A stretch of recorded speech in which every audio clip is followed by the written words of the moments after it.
Good afternoon. It's January 24th, 2026, and this is the chart from yesterday, January 23rd. Uh, and it was a pretty boring sideways day. And I remember on Thursday saying, because of where we're at on the weekly chart, that it probably, or I wouldn't be surprised to see a boring sideways day. And that's exactly what we got, because this is the weekly chart, because I think prices were just trying to stay within this red range that I have drawn. You can also see that during this week we bounced off the 21 bar EMA on the weekly chart and this trend line on the weekly chart. So here's a look at the daily chart, and you can see it was just an inside bar, super boring, nothing really happening. And you can see that in the intraday price action too, um, or intraday on the 2700 tick chart. Just some back and forth a few times, not really a great day to trade. So when we're down here in the overnight, in this contracting triangle, I would say you can buy here. This is after the market opened. Um, we just we've been below the EMA, and we just created a gap above, and you have basically a double test of this price level, and then you get a good signal bar. And I'm not sure how much room there is back to the EMA. So yeah, plenty of room. There's about 2 points back to the EMA. Then we come up here and we bounce off this level of resistance, and then we come back down, bounce one more time, and break through this level of resistance, pull back to the EMA, and form a second push up. Um, you could argue for buying back to this EMA if you're going to hold near the highs, but right now it's just looking like a range, and I don't think that's the greatest place to enter. So we get this second leg up, and then you get a bounce and a second entry long.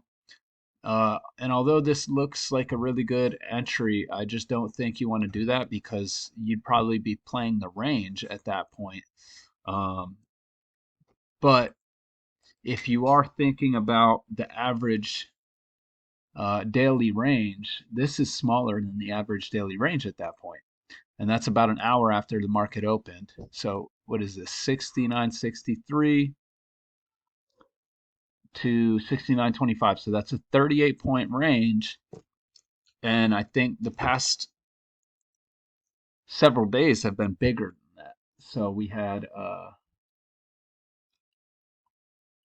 this is the smallest day in the past 5 days or so, and that's about 46 points. So if you're thinking like that, then maybe you take this, or if you just think that we're going to test the highs, maybe you take this, and then turns out to be a good move, and then we get another higher low, and that leads to a test of these highs, and then we start making lower highs. So you see this big gap below the EMA. We make a double bottom bounce. So when this goes sideways, you might want to consider getting short in here, because clearly the bulls aren't strong enough to take it higher. And it comes back down, bounces again. This looks like, to me, in real time, I'd probably be thinking that it could be a bull trap, so I'm not going to take that. Come up here, and again, we're just going sideways. The bulls can't take it higher, so um, you have a couple options here of how to get short, but yeah, I think it's reasonable to enter a short on a limit order at the top of that level of resistance. So we do break through this level of support. You can see here we stall a little bit before going lower, and you're just in the middle of this daily range, so it's just not really place to go short or long. We make this higher low here, we go sideways, and we make a second leg up, one, two, uh, before we start making some lower highs and eventually go lower. So That's pretty much it from yesterday's price action. I'll be back Monday.